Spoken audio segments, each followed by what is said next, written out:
अस्सलाम वालेकुम dear viewers.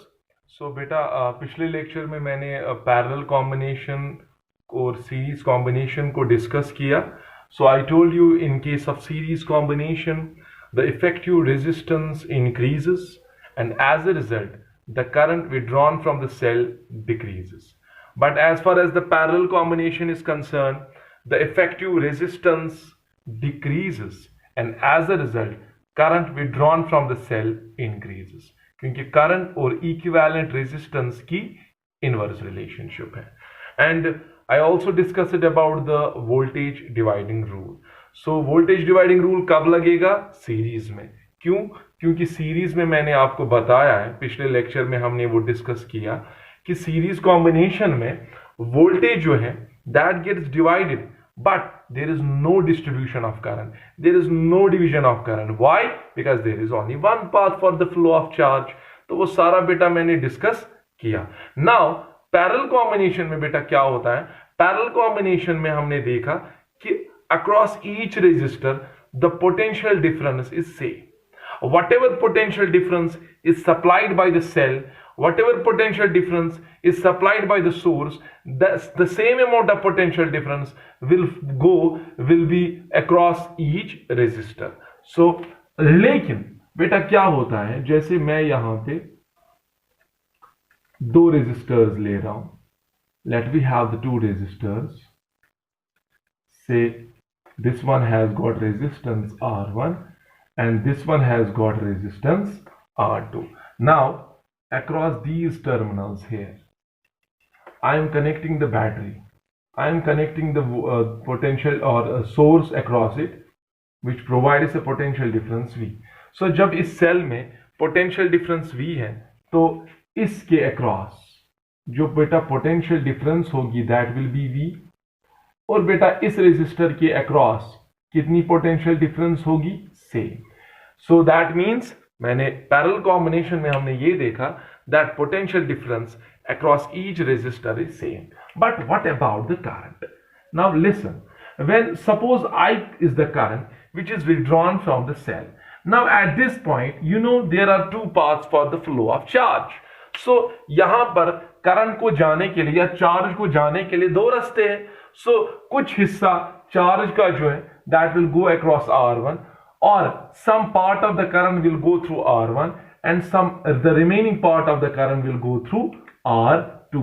So suppose I1 is the amount of current going through R1 and suppose यहां से I2 is the amount of current going through R2. तो current को क्या हो गया बेटा पैरेलल में?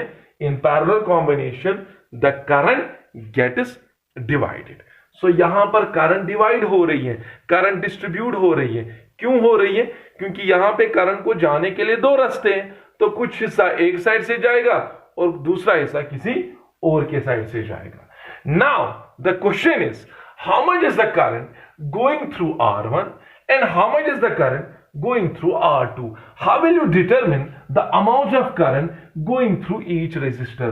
I want to know the values of I1 and I want to know the value of I2. So दोनों का वैल्यू मैं डिटरमिन करना चाहता हूं।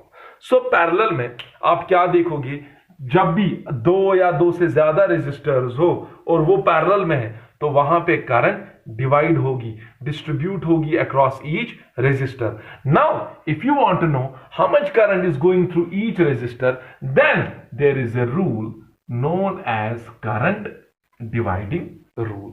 तो क्या रूल है ये? आप बेटा ये देखो यहां पे मैं क्या कर रहा हूं। यू नो कि यहां पर जितनी पोटेंशियल डिफरेंस across R1 होगी, okay, let I name it as V1. So V1 is the potential difference across R1 is equal to V2. V2 is the potential difference across R2. Now you know in parallel combination same potential drop is across R1 and across R2.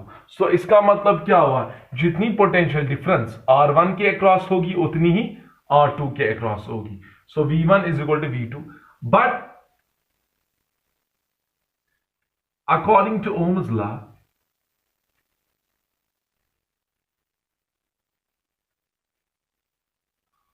आप बेटा क्या लिख सकते हो V के बदले क्या लिख सकते हैं, IR. So can I write V1 as I1 R1? Okay. Is equal to, can I write V2 as I2 R2? ठीक है बेटा. Is this clear to you? But now, अब मुझे बताओ कितनी करंट बेटा यहां से आ रही है, I. Now at this junction, you know what junction means?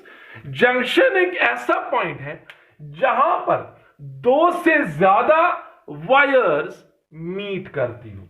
आप देखो ये जो पॉइंट है यहां पर दो से ज्यादा कनेक्टिंग वायर्स मीट कर रही है. जैसे ये एक वायर यहां से और यहां से, सो यहां पर दो से ज्यादा वायर्स मीट कर रही है, तो that becomes a junction. Now listen, कितनी करंट जंक्शन के टुवर्ड्स आ रही है, I. यहां से कितनी जा रही है, I1. यहां से कितनी जा रही है, I2.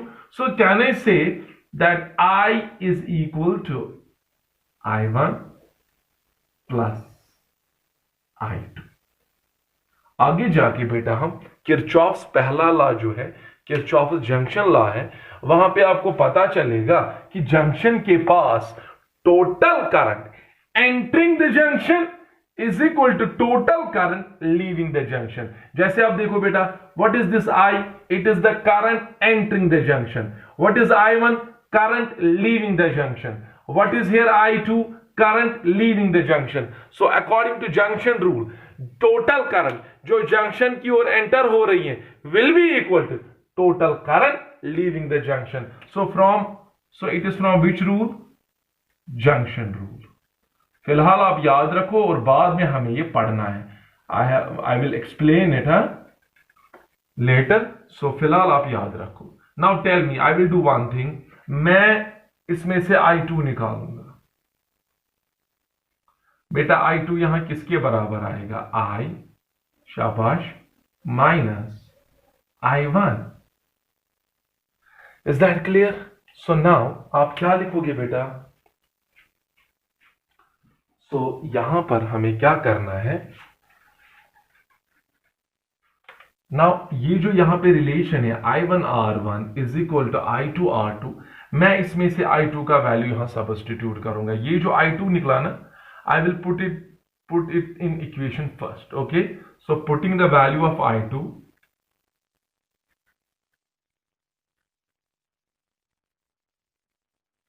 in first. So क्या आएगा आपको, I1 R1 is equal to I2 के बदले क्या लिखना है बेटा, I minus I1 into R2. सो इसको सिंप्लीफाई कर लेंगे बेटा. I1 R1 is equal to I into R2 minus I1 R2. ठीक है बेटा. सो हमें क्या निकालना है, हमें I1 निकालना है. सो हम एक काम करेंगे, I1 R1 और ये जो I1 R2 है इसको भी लेफ्ट साइड से लेंगे.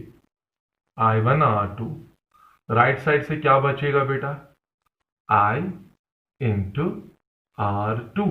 सो I will take this I1 here common. अंदर क्या बचा, R1 plus R2 divided by is equal to I times R2. तो बेटा क्या निकला यहां पे, how much is the current going through resistor R1. So I1 जो है it is the current going through R1, किसके बराबर निकला वो, R2. इसको नीचे लाएंगे, divided by R1 plus R2 times total current. So how much is the current going through resistor R1, वो किसके बराबर आएगा, R2 divided by R1 plus R2 multiply by I. तो सिमिलरली अगर आपको ये देखना है कितनी करंट, टोटल करंट I है और I1 तो कुछ हिस्सा जो है करंट का, let it be I1 going through R1, वो कितना निकला, R2 by R1 plus R2 into I. Now I want to know how much is the current going through R2, total current में से कितना फ्रैक्शन किसके through गया, R2 के through. सो आप क्या करोगे, आपके बेटा कुछ नहीं करना है, you will do one thing, you know I is equal to I1 plus I2 from junction rule, तो इसी में से I2 निकालेंगे बेटा, देयरफॉर I2 कितना आएगा बेटा, I माइनस I1, शाबाश। So it will be like this, I minus I1 आपको निकला है, शाबाश, R2 divided by R1 plus R2 into I. So what should I do? I2 is equal to, I will take this I common here, तो बचा क्या बेटा, 1 minus R2 divided by R1 plus R2. So बेटा इसको criss cross करेंगे ऐसे, so फिर क्या आएगा, ये R2 और R2 सिंप्लीफाई करके क्रॉस करके कैंसिल हो जाएगा, so answer will be like this, R1 divided by R1 plus R2, शाबाश, multiply by total current. So how much is the current going through R2, यहां पे मैं लिखूंगा, so how much is the current going through R2, R1 divided by R1 plus R2, शाबाश, multiply by total current. So इससे आपको क्या पता चलेगा, this is what we call as current dividing rule. तो इससे आपको बेटा सीधे पता चलेगा how much is the, if the current is divided along two paths, how much current will go through a path और first path and how much current will go through the second path. जैसे ये दो रास्ते हैं, तो आपको देखना है इस रास्ते से कितनी करंट जाएगी और इस रास्ते से कितनी करंट जाएगी। You want to know how much is the current going through this resistor, you will write opposite resistance divided by R1 plus R2 multiply by total current. तो अगर याद भी रखोगे इसको, आप ऐसे भी याद रख सकते हो, सपोज आप क्या, ये दो रेजिस्टर है, you want to know how much is the current going through R1, आपको कुछ नहीं करना है, you will write opposite resistance या resistance of opposite arm, resistance of opposite arm. तो current going through any resistor, general formula में दिखाऊंगा current dividing rule की, जिस रेजिस्टर के थ्रू आपको करंट देखनी है वो किसके बराबर होता है, resistance of opposite arm divided by sum of the resistances. जैसे हमने यहां किया, you want to know how much is the current going through R1, so आप क्या लिखोगे, resistance of opposite arm, what is the resistance of opposite arm, that is R2 divided by sum of the resistances, R1 plus R2। अच्छा, multiply क्या करना है, total current कितनी निकल रही है बैटरी से, that is I। So this is how you can remember this formula. But अब मैं बेटा 3 का जैसे दिखाना चाहता हूं,